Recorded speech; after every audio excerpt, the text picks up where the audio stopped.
Marc Miller to propose new changes to the immigration system. Immigration Minister Marc Miller has indicated a new wave of reforms targeting Canada's immigration and asylum systems, signaling significant shifts in policy. These proposals, expected in the coming weeks, come amid growing concerns over inefficiencies, rising asylum claims, and issues surrounding temporary worker permits. Here's a deep dive into what these changes entail and their potential impact.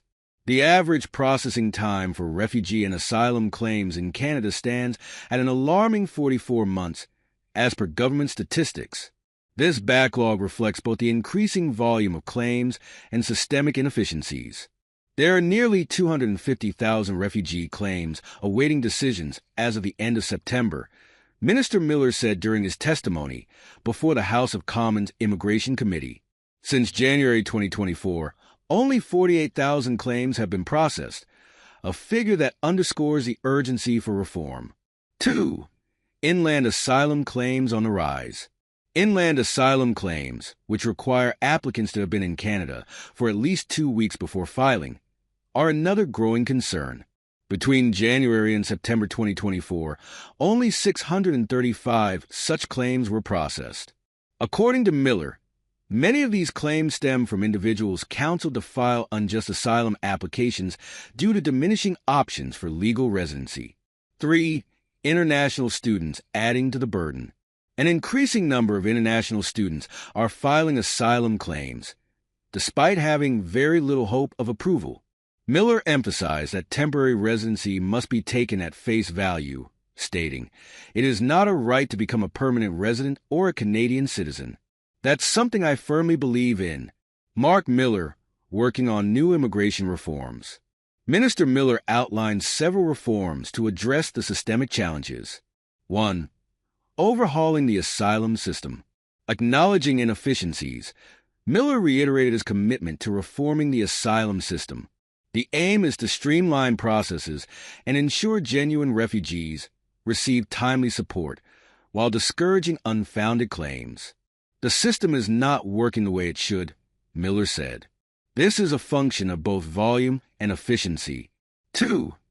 Clamping down on LMI abuses. One significant focus of the reforms is the misuse of the Labor Market Impact Assessment (LMIA) system. Currently, obtaining an LMIA provides 50 bonus points toward permanent residency applications, creating an incentive for fraudulent activities. Money is changing hands where it shouldn't, Miller stated, referencing reports of immigrants paying exorbitant fees to employers and consultants for LMIA approvals. Ottawa is considering reducing the 50-point bonus to curb these abuses. 3. Addressing false hopes for temporary residents. Miller criticized institutions and consultants that give temporary residents false hope of permanent residency or citizenship. His reforms aim to emphasize the temporary nature of these programs, ensuring clarity for applicants from the outset.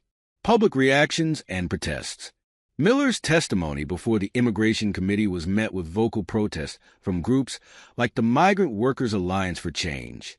Demonstrators held signs reading, "Don't deport us," "Don't be racist," "Rights not cuts," "Status for all." One protester directly addressed Miller, stating, "We are the people you're trying to kick out of this country." Parliamentary Protective Services escorted approximately 20 protesters out of the building following the minister's exit. Political and social implications. 1. Criticism from opposition parties. NDP immigration critic Jenny Kwan accused the government of scapegoating migrants for systemic issues like Canada's housing crisis. Kwan questioned whether recent immigration changes were fair to temporary residents and international students. Miller responded that while compassion is necessary, permanent residency and citizenship must retain their value. "It doesn't mean that you treat people unfairly," he said. "But the reality is that not everyone can stay here." 2. Public sentiment on temporary residency. Miller emphasized that temporary residency should remain a short-term arrangement unless explicitly designed otherwise. "Being in Canada temporarily has to actually mean something," he said, addressing the growing number of overstayers.